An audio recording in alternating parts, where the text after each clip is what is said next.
All of you kindly take my regard and good wishes. Now today's topic is that how can I understand that God exists? Or put it in another way, how can I feel the presence of God? This is the topic. Now, whether God exists or not, it is, you can say, a very ancient question, but ever new question also.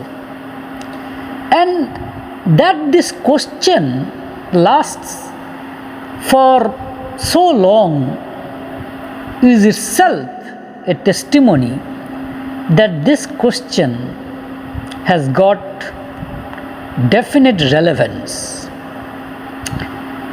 Now, at the outset, I must say that I have not seen God, nor have I got any encounter with God. However, when I see the universe, then I see that so many stars, so many planets in the sky.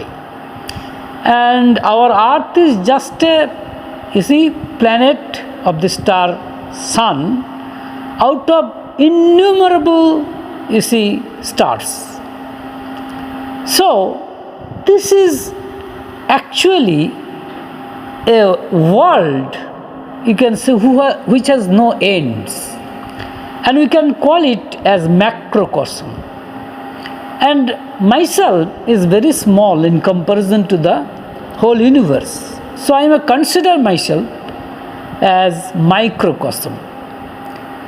And even smaller things are there than me.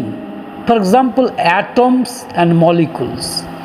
You see, atom, it is the smallest part of any, thing.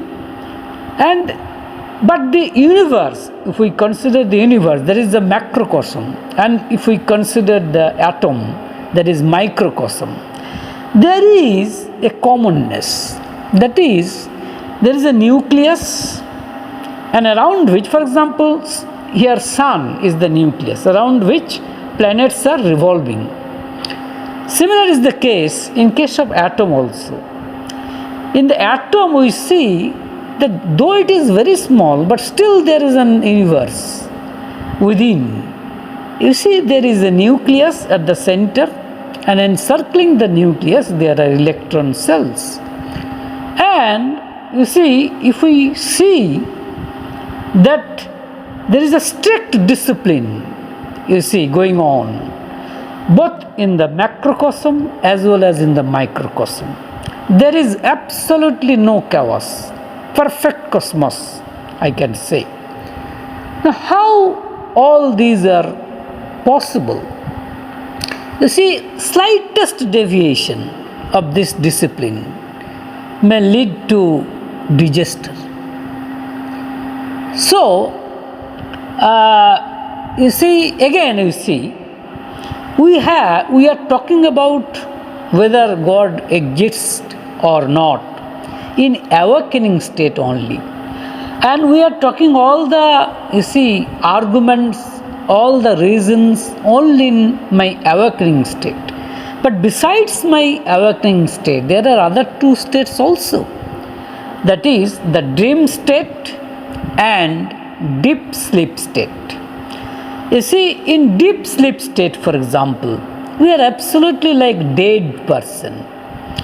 And the question naturally arises, who takes care of myself in that state?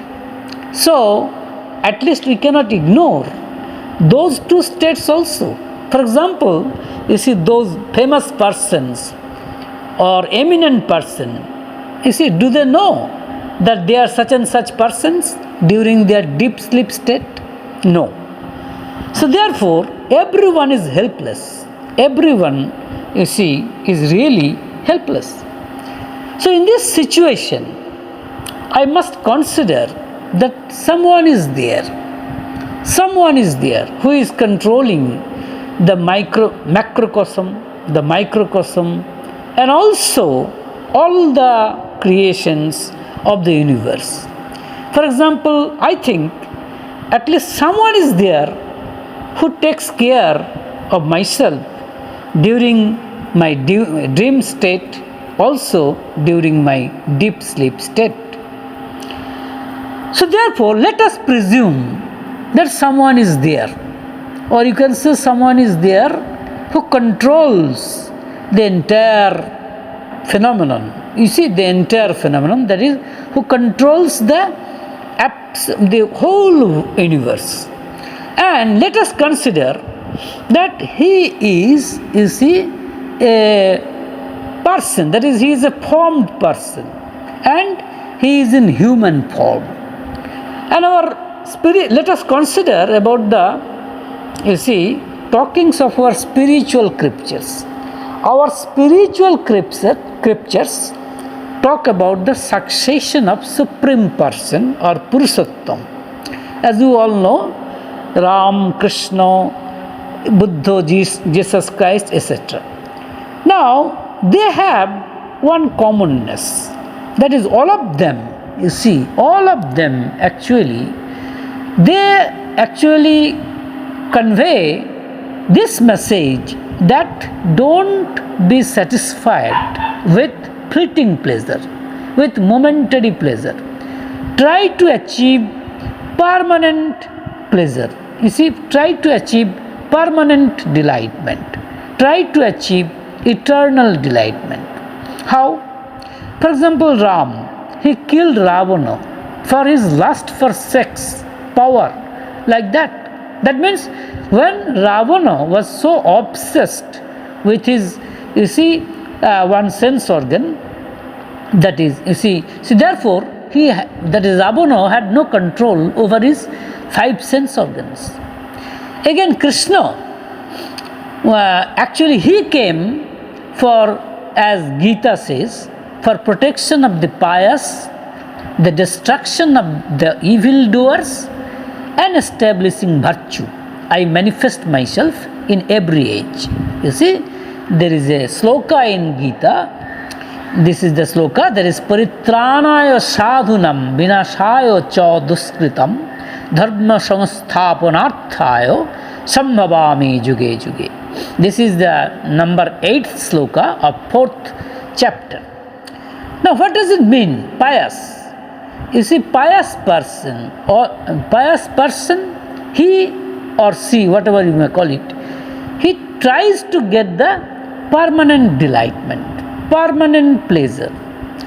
And by virtue, it means that, you see, it also means, establishing virtue means all of the Purushottams, you can say all of the Supreme Persons, all of them, you see, have conveyed the same message.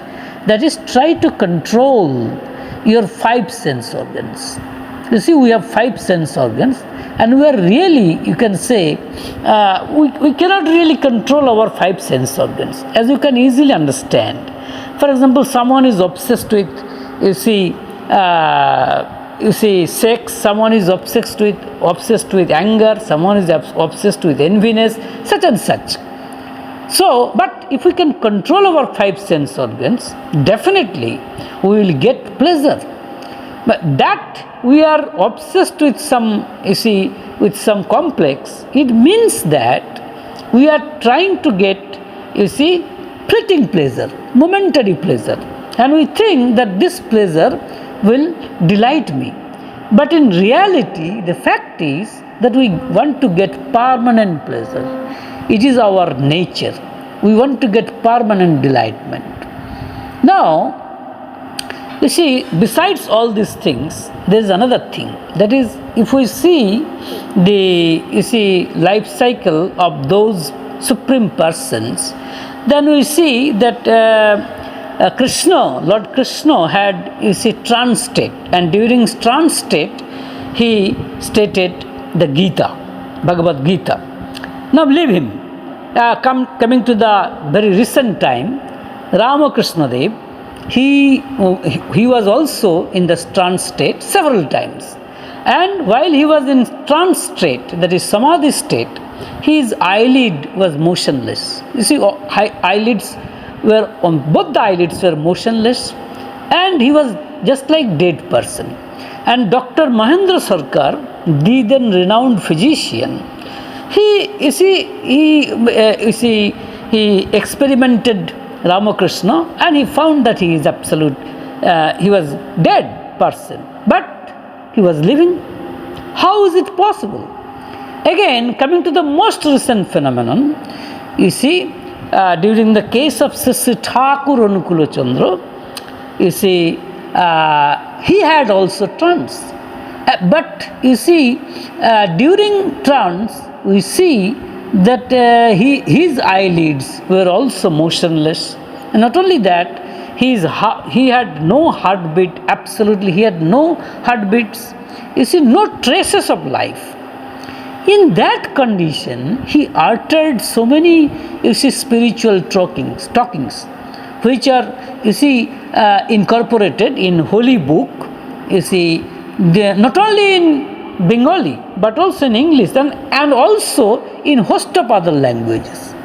Now, how all these, you see, all these were possible? But not that this phenomenon, you see, was not witnessed by very many people. Actually, his trance state, actually, whatever he said during trance state was recorded, you see, in a book named Holy Book. He had and 72 days statement, you see, are actually recorded. But he had also more than that, more trance states. That is almost 77 days of trance state. So how is it possible? This is simply beyond imagination, and our so-called science, I should say, cannot explain it. And but not only this, during his whole lifetime of 81 years almost, he had given so many, you see, spiritual mottos, spiritual verses, both in Bengali as well as in English. And he had no institutional degrees or diplomas. So how could he give, you see, so many English verses, so many English mottos, and there is absolutely no grammatical mistake. Not only that, every word of his mottos, I should say, is so apt that you cannot replace even a single word. How is it possible? So therefore, we must have to take it for granted that there is another world in this world, in this visible world, which we cannot explain, beyond our explanation. At least our so-called science, I should say, our science cannot explain it. But that does not automatically mean that these are false statements, that these are false, you see, phenomena. Not at all, because very many people have witnessed this. Not only this, all of his verses are still recorded in, you see, his English verses are recorded in the book Message, in the 7th, you see, it has got 7 volumes, and it has got 268 verses. And all of them are, you see, elemental in nature, I should say. And in his 81 years of his age, you see, he had given so many Bengali and English verses or mottos. And all of them, you see, are of very high standard as far as the spiritual viewpoint is concerned. Now, last but not the least, I must say that, you see, how the question is, how can I feel the presence of God? This is something you can say realization. Why? As kindness, compassion, sympathy, all these have no unit of measurements. These are not available in the market. But does it mean that these have no existence? No. A person can realize, can feel kindness, you see, only when he or she goes to a kind-hearted person. Again, a son can understand, or a daughter can understand affection. What is affection? Fondness, only when he or she, you see, goes to his or her mother. Same is the case here. One can feel that someone is always there with you, and we are really helpless, lonely. We need a constant companion. Just see in today's corona situation, COVID-19 infection, we see patients are lying, on their beds, one after another in the nursing home and also in the hospitals. Who are there with them? They have got their minds. So every person has got mind. You see, that's true. And if we assume that someone is there in my mind, and if I assume him or her as God, then, and if we call him with his holy name that he or she, has given to us, then with time we can realize that someone is always with us, and he is guiding us, towards my good, towards my welfare. He actually guides me, towards permanent delight. So, this presence of God, see, how can I feel the presence of God? This is, all about realization. This is all about feelings. This much I can say. And lastly, I must say that whatever I have, stated to you today, these I have gathered from the, life philosophy, or you can say the sayings of Sri Thakur Anukulo Chandra. And whatever little spiritual wisdom that I have gathered, definitely I am indebted to him only. So therefore, I must say that, I am grateful to him, and I am a very ordinary person, as I have told you earlier.